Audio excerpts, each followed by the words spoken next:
There are, of course, a lot of questions about what President Putin's latest move means in these rising tensions. For more perspective, we bring in former U.S. Ambassador to NATO, Lieutenant General Doug Lute. General Lute, we thank you so much for joining us to help try to break all this down. Let's start with President Putin's decision today to recognize the independence of separatist regions in eastern Ukraine. How does this announcement escalate the situation that's happening right now in the east? Well, first of all, it's very familiar. This is exactly the play he made in 2008 in Georgia, and then again in 2014, first with Crimea, and then in the same area, the Donbass. So this is straight out of President Putin's playbook. And we've seen celebrations like fireworks coming from those regions. That area has unverified claims of military aggression by the Ukrainian government. How could this change what's happening right now at the border? Well, I think, first of all, he will masquerade. He will engineer activities in Luhansk and Donetsk, celebrations, flying of the Russian flag, and so forth. But this is for a very narrow audience. This is for the few Ukrainians who are still in that region, haven't been evacuated, and also for his own audience at home.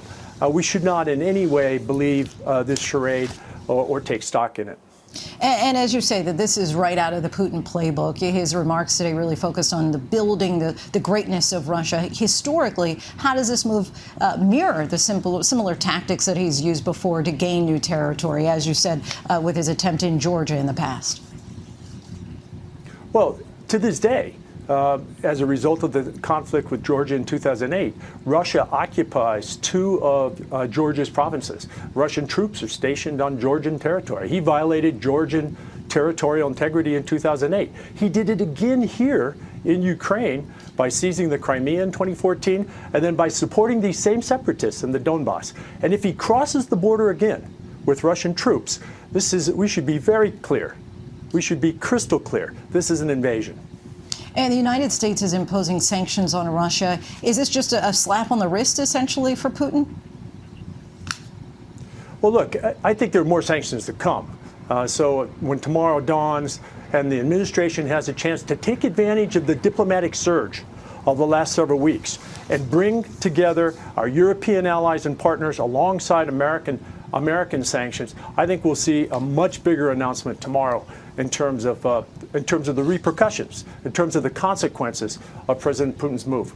Kind of a two-part question for you here. I'm curious, what does victory look like for Putin and Russia, and is this what Russians really want?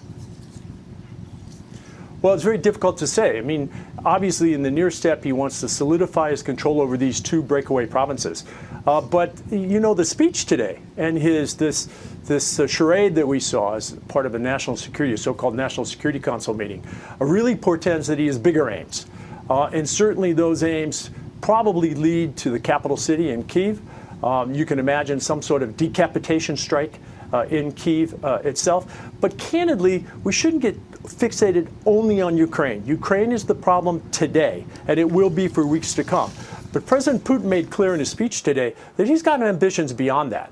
His ambitions beyond that are essentially to rewind the clock 30 years and reverse the progress made in Western Europe, certainly Central and Eastern Central and Eastern Europe, and if possible, break the ties between the United States and its European allies. Yeah, I mean, he really made it clear today that what happens in Ukraine doesn't necessarily stay limited to Ukraine. And as of now, President Biden has accepted a meeting in principle with President Putin if an invasion does not happen. What's the likelihood, do you think, of a diplomatic resolution at this point?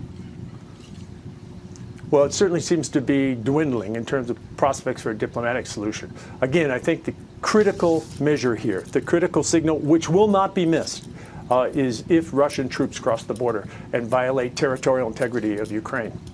And the UN Security Council is meeting tonight. What role does the UN play at this point?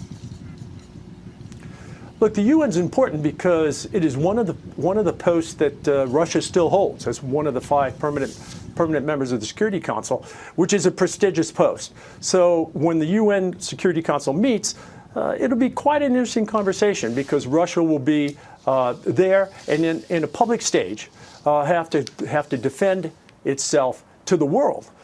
Very interesting. Also seated in that same Security Council meeting will be China, Russia's so-called partner. And I think there's an interesting angle here that China may not be fully on board with Russia's move. In fact, the Chinese foreign minister at a security conference in Munich this week said that China respects territorial integrity, national sovereignty, and Ukraine is no exception. Oh, very interesting. Okay, Lieutenant General Lute, we thank you so much for your insight. Appreciate it.